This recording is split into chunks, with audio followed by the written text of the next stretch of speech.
आज का सुविचार। अगर किसी बच्चे को उपहार न दिया जाए तो वह कुछ देर रोएगा, मगर संस्कार न दिए जाएं तो वह जीवन भर रोएगा।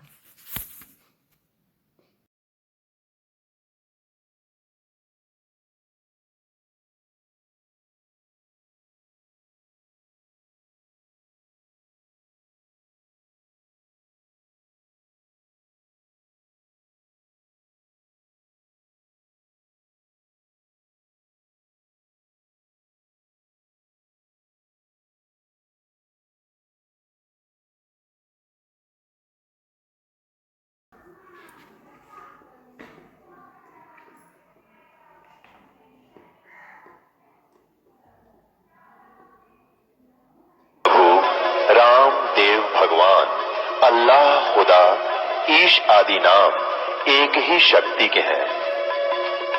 वो कैसा है, कहां है, कैसे मिलता है, किसने देखा है?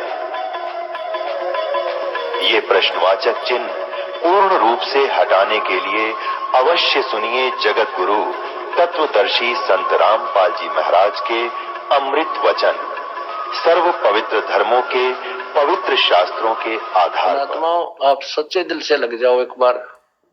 कारण क्या होता है? यहाँ लेट लाभ जिसको मिलता है, जिसको देर से लाभ प्रारंभ होता है भगवान के दरबार में, उसका एक कारण होता है। एक तो ये कारण होता है कि उसका विश्वास ना होता है यहाँ का, और दूसरा कारण ये होता है कि हम मर्यादाहीन हो जाते हैं। यहां से हम नाम सुनकर, नाम लेकर गए, किसी ने बहका दिया कि वहां जाते ठीक होगा, तो आप ये सोचते हो चल वहां चल लेते हैं, तो यहाँ का लाभ समाप्त हो गया, आपका नाम खंड हो गया। जैसे हम कनेक्शन लेते हैं बिजली का, और वो कनेक्शन कट गया किसी कारण से, तो उस बिजली से जो लाभ होना था वो बंद हो गया आपका। तो फिर बेशक बटन दाबते रहियो, स्विच ऑन करते रहियो, कोई लाभ नहीं होगा। फिर मंत्र भी करते रहना, जिसका नाम खंड हो जाता है, परमात्मा का पावर का कनेक्शन कट गया। तो ऐसे हम लेट हो जाते हैं। यहां नाम उस समय ले जब आपका पूरा विश्वास हो जाए, ज्ञान अच्छी तरह समझे, और फिर आन उपासना नहीं करे। परमात्मा कहते हैं 100 वर्ष सतगुरु पूजा, एक दिन आन उपासी, वो अपराधी आत्मा फिर पड़े काल की फांसी। इस परमात्मा के नाम पर लगने के बाद अन्य उपासना नहीं करनी, फिर आपने केवल यही मंत्र करने, जो मर्यादा बता दी आखिरी सांस तक निभाओ, और कुछ ही दिनों में देखना रिजल्ट इस परम पिता परमात्मा का। आप सोच नहीं सकते वो सुख देगा आपको, क्योंकि समर्थ शक्ति है। बोलो सतगुरुदेव सत साई। परम पिता परमात्मा पूर्ण ब्रह्म, सारी सृष्टि के रचनहार, कुल मालिक कबीर परमेश्वर जी, ये हम सब सभी आत्माओं के परम पिता है, हमारे जनक है, यही हमारे हमदर्द हैं। हम सभी यहाँ काल के लोक में रह रहे हैं, जो स्वयं गीता जी अध्याय नंबर 11 के श्लोक नंबर 32 में श्री कृष्ण जी के शरीर में प्रवेश करके बोल रहा है कि मैं काल हूं और सभी लोगों का नाश करने के लिए अब परिवर्त हुआ हूं, अब प्रकट हुआ हूं। पुण्यात्माओं, जहां का भगवान खुद न्यू का मैं सबको खाऊंगा, देवताओं को भी खा रहा है, ऋषियों को भी खा रहा है, और उसी की स्तुति भी कर रहे हैं, हमें बख्श दो, हम पर रहम करो, मंगल हो, मंगल हो। तो जिसमें इतना रहम नहीं, वो भगवान कैसे हो सकता है? जहां जिस लोक में जिस स्थान पर हिंसा होती हो, यानी जीव की मृत्यु हिंसा ही है। ये कोई जवान मर रहा है, कोई वृद्ध मर रहा है, कोई बेटी, कोई बेटा, अक्षेत्र के अक्षेत्र नष्ट हो जाती है। और यहां हम सुख की खोज कर रहे हैं। हम बिल्कुल बालक हैं, हम नादान बुद्धि के प्राणी हैं। तत्व ज्ञान के अभाव से हम ज्ञान नेत्रहीन हैं। हम उस वस्तु की खोज कर रहे हैं जो इस 21 ब्रह्मांड में नहीं है। वो सुख जहां मृत्यु ना हो और जहां पर कोई आपत्ति, किसी प्रकार की प्राकृतिक आपदा ना हो, जहां किसी वस्तु का अभाव ना हो, किसी पदार्थ का अभाव ना हो, कोई कष्ट प्राणी को ना हो, वो स्थान सतलोक है। उसे सनातन परम धाम भी कहते हैं। वहां पर हमारे परम पिता परमात्मा, हमारे जनक, हमारे स्वामी रहते हैं। वहां पर और भी असंख्यों हमारे भाई बहन वहां रह रहे हैं। हम कर्महीन इस काल के ऊपर आसक्त होकर हम फूटे भागों वाले इसके साथ आ गए। जब हम वहां से आए, हमारे अंदर विशेष दया थी, भक्ति भाव था और हम बहुत पुण्यों से युक्त थे। बहुत हमारे साथ भक्ति की शक्ति थी। हमसे कैसी गलती बन गई। एक समय एक सड़क का निर्माण हो रहा था, सड़क का, रोड का, और वहां पर एक बहन अपने बच्चे को कपड़े में बांध कर, जैसे पालना सा बना देते हैं, उस कपड़ा बांधकर कपड़े वाले को उसमें लेटा रखा था और वहां मजदूरी कर रही थी, रो रही थी। जब वो रेस्ट किया उन्हें दोपहर में, उससे पूछा कि बेटी क्यों रो रही है बहन, क्या कारण है। उसने बताया कि मैं बहुत बड़े यानी अच्छे धनवान पिता की बेटी थी और जिससे मैंने लव मैरिज कर ली, ये हमारे वहां नौकर था। मैं 18 साल की होगी थी, लेकिन अकल में बालक थी। मेरा इससे संबंध हो गया। घर वालों ने बहुत मना किया, बहुत समझाया, बेटी बहुत दुख पाओगी तुम, क्योंकि माता पिता को भविष्य का पता होता है। बालक अनजान होते हैं, भावुक होकर अपना जीवन नष्ट करने को तैयार हो जाते हैं। इनको कोई समझाने वाला हो कि तुमने शादी करवानी है तो शादी माता पिता के करे को नहीं, और वो सूझबूझ से करेंगे, तेरा भविष्य देख कर करेंगे, पर नहीं माननी। मैं अब इसके साथ घर वालों के पीछे से भाग गई। मैं काफी पैसा भी लेकर आई थी। इसने उस पैसे का दुरुपयोग किया, शराब पीने लग गया। जब तक पैसा रहा तो मेरे से ठीक बोलता रहा। जब वो पैसा समाप्त हुआ तो मेरी पिटाई भी करने लगा, क्योंकि इसको डेली शराब पीने को चाहिए। मैं मजदूरी करती हूँ और वो शराब पीता है। आज रो रही हूं, दिनों को मैं अपने पिता की बात को मान लेती, आज मेरे साथ ऐसा नहीं होता। तो पुण्यात्माओं, आज हम इसी स्थिति में हैं। हम अपने उस धनी पति यानी धनी पिता से विमुख होकर इस नंग काल के साथ आगे, ये नंगड़ है गति। और जब तक हमारे पुण्य रहे तब तक तो इसने वहां ऊपर स्वर्ग में रखा, हमें महास्वर्ग में रखा। जब हमारे पैसे समाप्त हो गए, हमारे पुण्य अक्षीण हो गए, तो हमें यहां पटक दिया पृथ्वी पे, और अब ये हमें खा रहा है, हमें मार रहा है, हमारी दुर्गति कर रहा है। वो कितना दयालु है हमारा भगवान, जिससे हम विमुख होकर आए थे, क्योंकि हम उसके बच्चे हैं। माता पिता अपने बच्चों से आत्मा हटा नहीं सकता, चाहे कितना निकम्मा हो जाए। इसी आधार से वो परमपिता हमारे लिए यहां आता है इस गंदे लोक में। परमेश्वर की वाणी में लिखा है कि 1,00,000 योजन तक जात है इस पृथ्वी की गंध, दुर्गंध। कहते हैं यहां से 1,00,000 योजन, 1 योजन में 12 किलोमीटर होता है लगभग, और 1,00,000 योजन यानी 12 लाख किलोमीटर की ऊंचाई तक कहते इस यहाँ के गंदे लोक की दुर्गंध वहां तक जाती है। इतना गंदा लोक है और हम यहाँ पड़े हैं।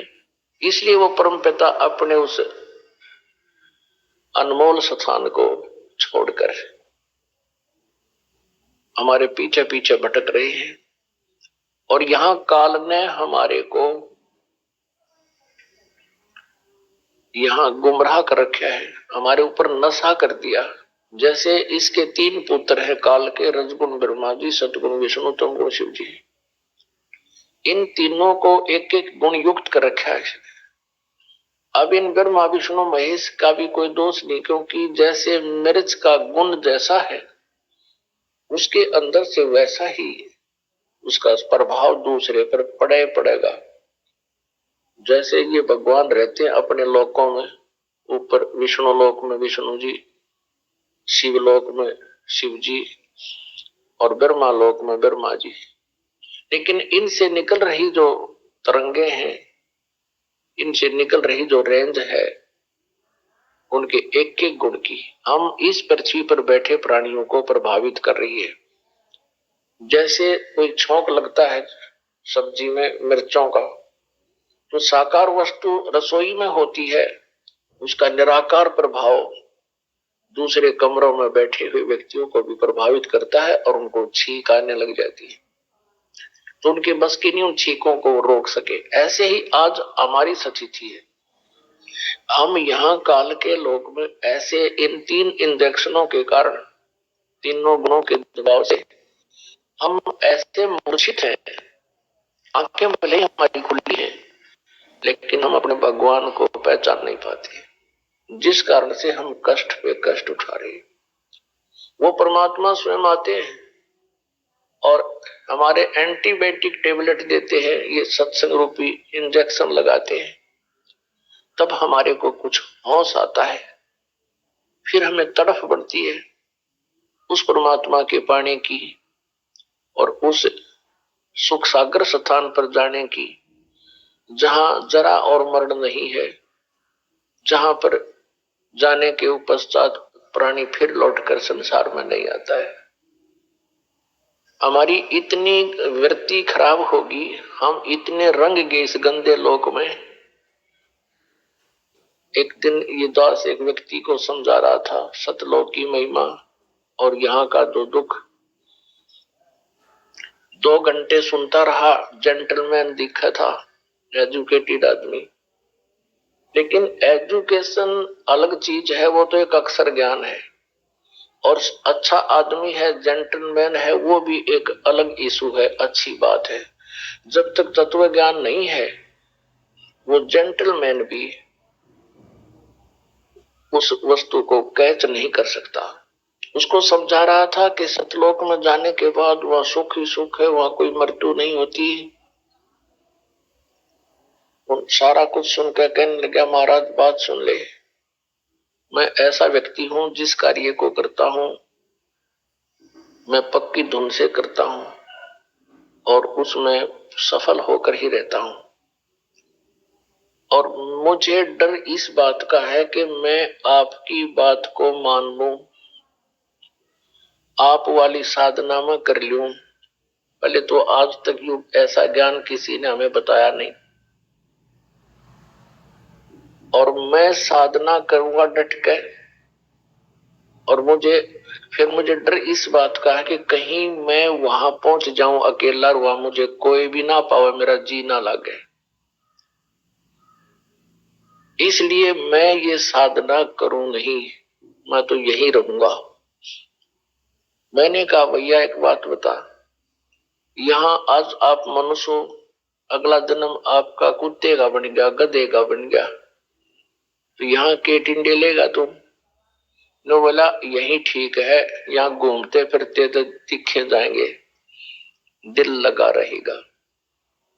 मगर भाई फिर तेरे को समझाने की का कोई फायदा नहीं, जब तेरी इतनी बुद्धि गिर गई, सारा ज्ञान समझो, वहां पर भी सृष्टि है, आपके महल वहां पर खाली पड़े हैं, और जो इस काल के जाल में नहीं फंसे वो सुख की सांस ले रहे हैं, आराम से वहां रह रहे हैं। अब वहां जाने के लिए आप जी ने यहाँ के लोक से हृदय हटाना पड़ेगा, अंदर में जगह रहनी नहीं चाहिए इस लोक की। जब तुम सतलोक जा पाओगे, वो कैसे रहेगी, ये बात कैसे बनेगी, इस तत्व ज्ञान से बनेगी। आज आप जिस परिवार में हो, आपके बच्चे भी हैं और बहुत अच्छे लायक हैं, आपका सुखी परिवार है। इस वैसे तो यहाँ सुख नाम की चीज नहीं, लेकिन हम इस झूठे सुख को सुख मान रहे हैं, इतना ही मानकर चले तो ये तो अच्छी बात है। और आप पूरा परिवार भक्ति करो, साधना करो, नेक नीति से काम करो, कोई बुराई नहीं करना, और किसी प्रकार का बाह्य आडंबर नहीं होना चाहिए, भक्ति करते रहो। आपकी अपने परिवार में ममता है, क्योंकि ये तो स्वाभाविक है, जीव के बस की बात नहीं। जिसने शराब पी रखी हो, तो जिसने शराब पी रखी हो तो उसके बस की बात नहीं कि वो जैसे चल रहा है, जो बोल रहा है, वो उसकी गतिविधि ऐसी रहती है, वो तो फिर शराब उतरने के बाद ठीक हो जाता है। तो इस ज्ञान से आपकी यह भांग उतर जाएगी। कबीर साहब कहते हैं, कबीर ये माया अटपटी और सब घट आन अड़ी, किस किस न समझाऊं या कुआं भांग पड़ी। जैसे किसी कुएं में और आछी 1 क्विंटल भांग रगड़ के घेर दे, कोई डाल दे, और उसको जो भी उस कुएं के जल को पीवेगा, चाहे 1000 पी ले, तो उन 1000 की गतिविधि, बोलने चलने की जो स्थिति, उनकी चाल, उनकी बोली, सबकी एक जैसी होगी। पैर लटखड़ाते चलेंगे, कहेगा कुछ, बोलेगा कुछ, तो ऐसी स्थिति हम सबकी हो चुकी है। परमात्मा कहते हैं, इस काल ने 21 ब्रह्मांड वाले कुएं में या भांग डाल रखी है त्रिगुण माया की। रजोगुण के आधार से हम यहाँ संतानों उत्पत्ति करते हैं, इसी को हम सुख मान रहे हैं, इसी को हम विलास मानते हैं, और यहाँ कोठी बंगले राजपाट उच्च पोस्ट प्राप्त करना, ये भी रजोगुण का ही दोष है। सतोगुण के आधार से हम एक दूसरे में ममता हमारी फंसी पड़ी है, जीव के बस का कोई नहीं। और तमोगुण के आधार से हम 1 मिनट में झगड़ा कर बैठे, ना जाने कहां किस स्थिति में पहुंच जाए, हिंसा कर बैठे। तो ये तीनों गुणों का दबाव प्रत्येक प्राणी पर है। तो हमने इस स्थिति को समझना है कि जैसे आप जी का परिवार है, इस ज्ञान से आपकी ये भांग उतर जाएगी, कम हो जाएगी। फिर आपको ये याद रहना चाहिए कि ये जो संतान है ये आपकी नहीं है। अपने आत्माओं,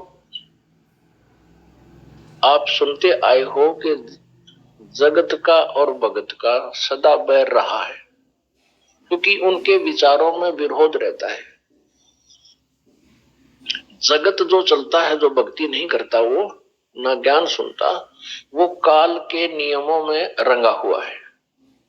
और काल ने जो भी ज्ञान या नियम दे रखे हैं, वो हमारे को परेशान करने के दे रखे हैं, हमारे को मूर्ख बनाने के लिए, हमें यहाँ फंसाए रखने के लिए वो ज्ञान और वो विचार, वो रीति रिवाज बना रखे हैं, ताकि ये इन्हीं में उलझ पुलझ रहा रहे। तो इसलिए कि संतान हमारी नहीं है। ये कल शाम को बताया था कि ये जितनी भी आत्मा है परमात्मा की है, कि हम काल के लोक में आगे अब यू इनका मालिक बन गया, नकली कंट्रोलर हो गया। हमारे एक दूसरे के साथ संस्कार जुड़े हुए हैं, उन संस्कार वश ही हम कभी पिता के रूप में जन्म लेते हैं और कभी फिर पुत्र के रूप में जन्म लेते हैं, उसी पिता के, उसी पुत्र के। जैसे हम पहले पिता थे और फिर किसी जन्म में वो पिता हमारा पुत्र होता है, हम उसके पिता होते हैं, और कभी हम पिता थे तो पुत्र हमारा पिता होता है। तो ये संस्कार ऐसे हमारे इस काल के लोक में फंसे हुए, इन्हीं के आधार से हम एक दूसरे के यहाँ पति पत्नी, बेटा बेटी रूप में, दामाद आदि जो नाते बनते हैं, ये उसी संस्कार वश ही हमारे बनते हैं। पुत्र की के जन्म से 1 वर्ष पहले कहाँ था वो पुत्र, कहाँ थी वो पुत्री? नाता जुड़ने से पहले कहाँ था वो दामाद? कैसे था आपका? नहीं था। तो ऐसे ऐसे जैसा भी समय अनुसार ये स्थिति आती गई, हम उसको अपना मानते गए। शादी, लड़की का विवाह कर दिया, वो हमारा दामाद हो गया और बहुत आदर सत्कार करते हैं।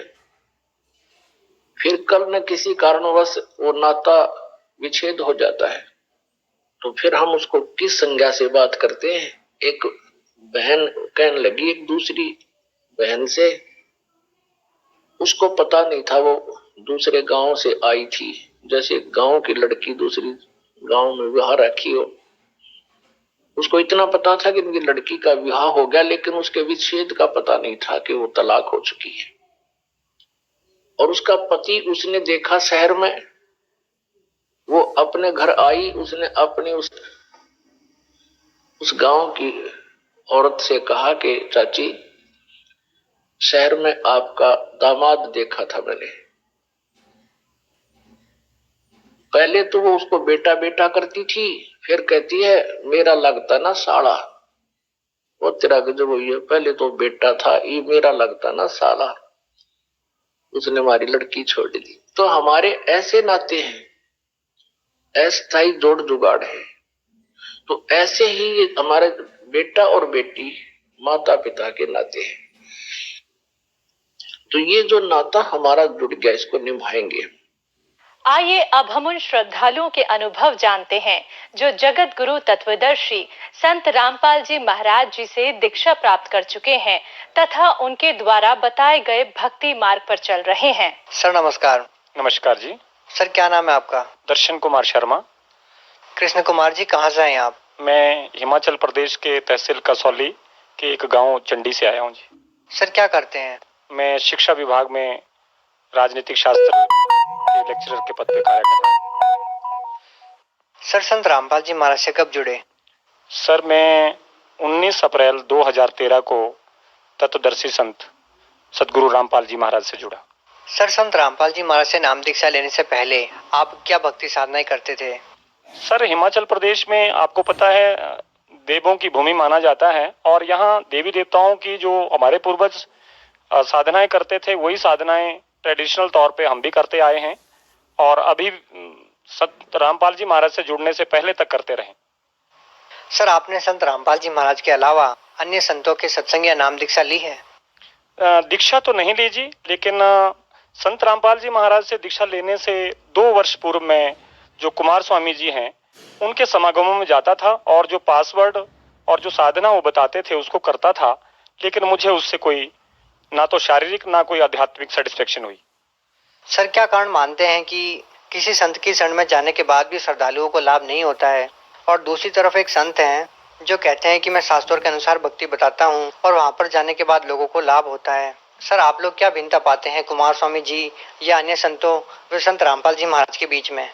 सर जो दूसरे संत हैं संत रामपाल जी महाराज के अलावा, वो शास्त्रों के अनुसार जो साधना बताई गई है और जो हमारे महान पुरुष हुए हैं जो उन्होंने जो साधना की है उस साधना को नहीं बताते, यानी शास्त्रार्थ साधना नहीं है, मेन कमी यही है उसमें। और संत रामपाल जी महाराज शास्त्रों के अनुकूल साधना बताते हैं, प्रॉपर वे ऑफ वर्शिप बताते हैं, जिससे भक्तों को लाभ होते हैं। सर हमने संत रामपाल जी महाराज के हजारों अनुयायियों के इंटरव्यूज लिए हैं। उनका दावा है कि संत रामपाल जी महाराज जी से उनको जो मंत्र मिले हैं, जो साधना मिली है, वो साधना करने से उनको कैंसर जैसी भयानक बीमारियां ठीक हुई है उनको आर्थिक लाभ भी हुए हैं, आध्यात्मिक लाभ भी हुए हैं। आप एजुकेटेड पर्सन हैं, क्या आप इस बात पे विश्वास रखते हैं? क्या वास्तव में ही संत रामपाल जी महाराज से नाम दीक्षा लेने के बाद आध्यात्मिक लाभ, भौतिक लाभ मिलते हैं? यहाँ तक कि वो दावा करते हैं कि संत रामपाल जी महाराज से नाम दीक्षा लेने के बाद जो नशा करते हैं, नशा भी ऐसी स्थिति में कि लोग मर जाएं, और वो नाम दीक्षा लेने के बाद नशा छोड़ देते हैं। क्या आप विश्वास रखते हैं मंत्रों के जाप से इस तरह की जो भयानक बीमारियां होती है वो ठीक हो जाती है? सर, लोग शिक्षित तो जरूर हुए हैं, लेकिन आध्यात्मिकता से दूर होकर नास्तिक हो गए हैं।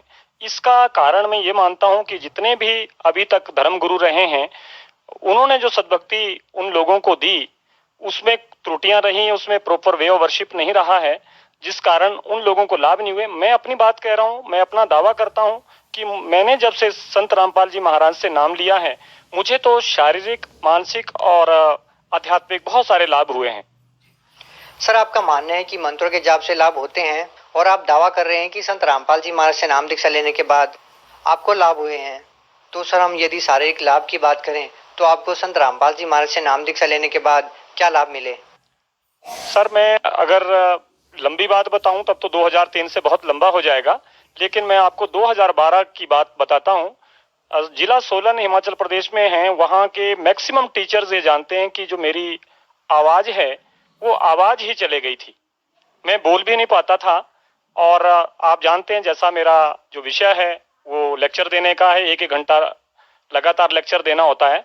तो जब आवाज ही नहीं आई तो मैं तो या तो मुझे रिटायरमेंट लेनी थी या घर बैठना था, यही काम हो सकता था।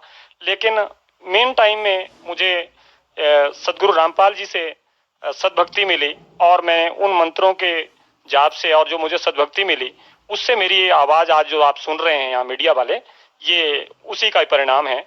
मैं पूरे भारतवर्ष के कोई बड़े मंदिर मैंने नहीं छोड़े हैं। अमरनाथ से लेकर त्रिवेंद्रम तक की बड़ी जगहों पर मैं गया है।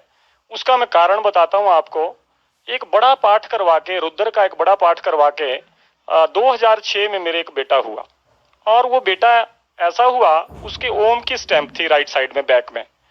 और मुझे ऐसा भय हुआ जिस दिन से वो बेटा हुआ कि पता नहीं काल इस बेटे को कब ले जाएगा। जबकि मैं फॉर्मली ऐसा नहीं समझता था कि काल भी कोई चीज है। जब कभी कहीं एक्सीडेंट होता था तो सोच लेते थे कि काल के ग्रास हो गए इतने लोग।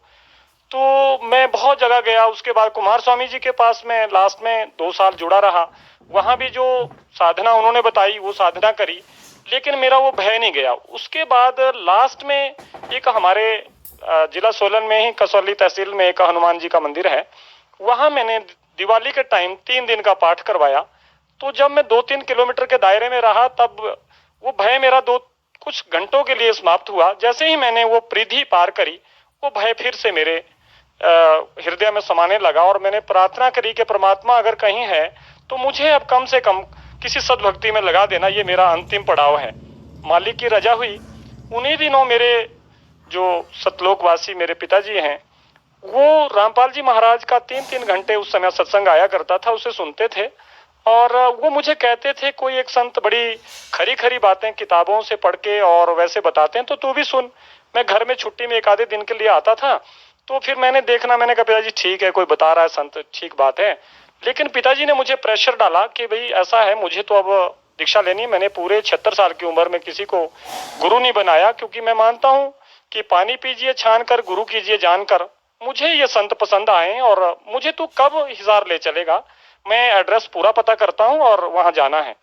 तो इस बात को लेकर मैं अपने पिताजी को लेकर, एक मेरे बहन भी मेरे साथ थे, एक मदर साथ थे, और हम वहां गए। मुझे हालांकि वे ऑफ वर्शिप और जो संत रामपाल जी महाराज के जो प्रवचन थे वो भी मैंने नहीं सुने हुए थे।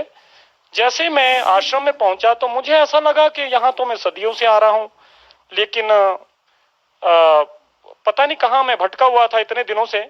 मेरे पिताजी, क्योंकि हम ब्राह्मण समुदाय से संबंध रखते हैं, तो जैसे ही उनका जनेऊ काटा तो थोड़ा सा करंट उनको भी लगा। और अंदर गुरुजी से जब मिले हम, तो पिताजी ने तीसरी लाइन में खड़े थे पिताजी। गुरुजी ने उनको बुलाया और कि आपको मिल गए परमात्मा। पिताजी बड़े हैरान हुए। जो उनका जनेऊ काटा था और जो दूसरी चीजें गले में उन्होंने डाली हुई थी, उसका उनको दुख नहीं रहा। तो वहां से फिर मुझे भी एक प्रेरणा हुई कि जो सत्संग आ रहा है उस सत्संग को सुन, और जो किताबें हैं उन किताबों को पढ़। हालांकि मैंने दीक्षा उस दिन ले ली क्योंकि उससे पहले भी हम बड़े बड़े और लोगों के पास गए थे, हमें लाभ नहीं हुए थे। मैंने कहा चलो यहाँ भी देख लेते हैं। अब तो ली उस नाते थी, पर बड़ी तसल्ली हुई। 1.5 महीना ही हुआ था अभी मुझे ये इन नामों का जाप करते। मुझे एक बड़ी अचंभित बात हुई। जो दूसरा मंत्र होता है हमारे सतनाम जिसे कहते हैं, वो 2 अक्षर का नाम मुझे मिल गया सपने में। और जब मुझे 5 महीने के बाद सतनाम मिला तो मैंने जब उसको मेल किया, वो वही नाम था। उससे मेरा जो विश्वास है वो बहुत ज्यादा दृढ़ हो गया। तो इससे मुझे लगा कि नहीं, यही शास्त्रार्थ वेदी। और सत्संग में सुनता रहा और जो पुस्तकें हैं वो मैं पढ़ता रहा, उससे पूरी नॉलेज हुई। फिर मैंने थोड़ा सा शास्त्रों से मिलान भी करना चाहा, तो मुझे लगा कि नहीं, ये सही ज्ञान है। और मेरे परिवार के जो 14 सदस्य थे, बहन भाइयों समेत, परमात्मा ने सभी को अपनी शरण में ले लिया। सर, आप संत रामपाल जी महाराज जी के समर्थक हैं और लाखों समर्थक हैं संत रामपाल जी महाराज के। वहीं दूसरी ओर और भी धर्मगुरु हैं जिनकी लाखों की संख्या में अनुयायी हैं। आप पढ़े लिखे हैं, इस तरह से दूसरे समुदाय में, दूसरे पंथों में पढ़े लिखे लोग हैं। सर, आप लोग दावा कर रहे हैं कि दूसरे जो धर्मगुरु हैं वो सही शास्त्रों के अनुसार भक्ति नहीं बता रहे, तो फिर जो पढ़े लिखे लोग हैं जो वहां से नाम दीक्षा लिए हुए हैं वो क्यों नहीं समझ रहे हैं? क्या लगता है आपको, क्या कारण है? सर, वो कुछ तो मान मर्यादाओं में फंसे हुए। अब जैसे मैं कह रहा हूँ कि मैं ब्राह्मण समुदाय से हूँ, मेरे जो इन-लॉज हैं वो भी हिमाचल प्रदेश में एक बातल गांव है, छोटी काशी के नाम से जाना जाता है। तो मेरे ससुर खुद बड़े ज्योतिषी हैं। हालांकि हमने वो पुस्तकें उन तक भी दी, उन्हें भी, उनसे भी आग्रह किया भी आप थोड़ा सा अध्ययन करो इनका। आप मान मर्यादा में फंसे हुए जी, और भ्रमित हैं। वो सोच लेते हैं कि भाई यहाँ खाने पीने के लिए भी पूरी छूट है, बीड़ी सिगरेट मांस मदिरा का सेवन भी करें और जाप भी होता रहे जैसा कोई बता रहा है। तो मैं ये मानता हूँ कि मनमाना आचरण है और शास्त्रार्थ जो साधना नहीं है। शास्त्रों में कहीं इस तरह का ओम नमो शिवाय, ओम नमो भगवते वासुदेवाय, इस तरह के कहीं मंत्र हमें नहीं मिले। सिर्फ ओम अक्षर जो हमारे वेद हैं उसमें इसका जिक्र आता है, उसके अलावा और कोई मनमानी साधनाएं करवा रहे हैं सभी। सर, जैसा कि माना जाता है कि गुरु बनाना आवश्यक होता है, गुरु गुरु में कोई भेद नहीं होता है, गुरु बना लेना चाहिए, चाहे वो संत रामपाल जी महाराज जी हो या कोई और हो। तो लोग शायद ये सोच के भी अन्य संतों से जुड़े हुए होंगे। तो सर, आप क्या मानते हैं कि गुरु गुरु में कोई भेद है या सभी गुरु एक ही जैसे होते हैं? सर, जैसा कि आपने प्रश्न किया कि बहुत सारे धर्म गुरु हैं जिनके जो फॉलोवर हैं, एजुकेटेड हैं, बड़े ऊंचे ऊंचे पदों पर हैं, फिर भी वो वहीं जुड़े हुए हैं। और क्योंकि उनमें एक डर भय पैदा किया हुआ कि गुरु नहीं बदलना है, और उस भय के कारण वो किसी जो शास्त्रार्थ भक्ति देने वाले संत हैं उनको भी फॉलो नहीं कर पा रहे हैं, उनकी जो एजुकेशंस हैं उनको भी अप्लाई नहीं कर पा रहे अपने दैनिक जीवन में।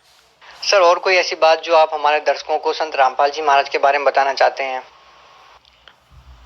सर, मैंने जैसे आपसे पहले भी कहा कि जो आध्यात्मिक माता पिता के करे को नहीं, और वो सूझबूझ से करेंगे तेरा भविष्य देख कर।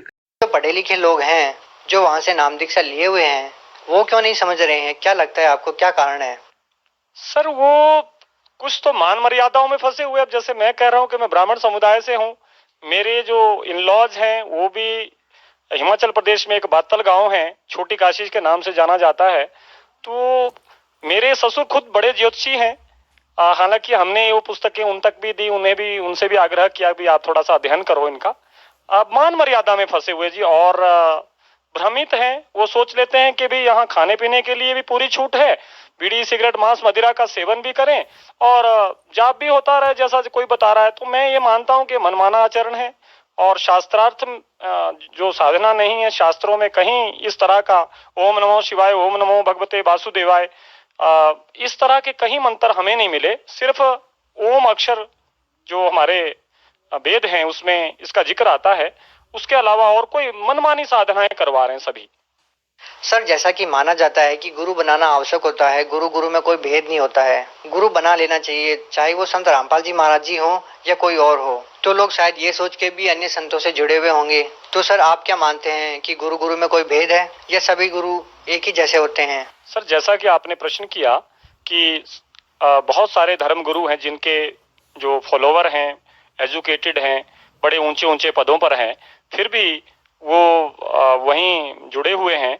और क्योंकि उनमें एक डर भय पैदा किया हुआ कि गुरु नहीं बदलना है, और उस भय के कारण वो किसी जो शास्त्रार्थ भक्ति देने वाले संत हैं उनको भी फॉलो नहीं कर पा रहे हैं, उनकी जो एजुकेशंस हैं उनको भी अप्लाई नहीं कर पा रहे अपने दैनिक जीवन में।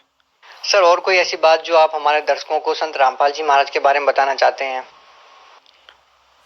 सर, मैंने जैसे आपसे पहले भी कहा कि जो आध्यात्मिक लाभ तो अब जीवन का मूल उद्देश्य रहता है हर व्यक्ति का, क्योंकि शरीर तो नश्वर है और इसने तो समाप्त हो जाना है। आगे हम लोगों को ये पता नहीं कहाँ जाना है।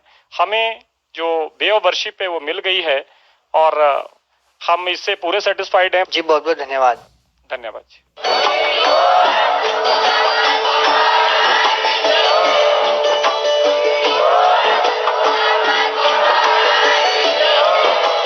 आप सुन रहे थे जगत गुरु तत्वदर्शी संत रामपाल जी महाराज जी के मंगल प्रवचन। अधिक जानकारी के लिए विजिट कीजिए हमारी वेबसाइट www.jagatgururampalji.org। संत रामपाल जी महाराज जी के शुभ आशीर्वाद से पूरे विश्व भर में 500 से भी ज्यादा नाम दीक्षा केंद्र हैं, जिन पर संत रामपाल जी महाराज जी द्वारा ऑनलाइन निःशुल्क नाम दीक्षा दी जा रही है। अपने नजदीकी नाम दीक्षा केंद्र का पता करने के लिए संपर्क करें।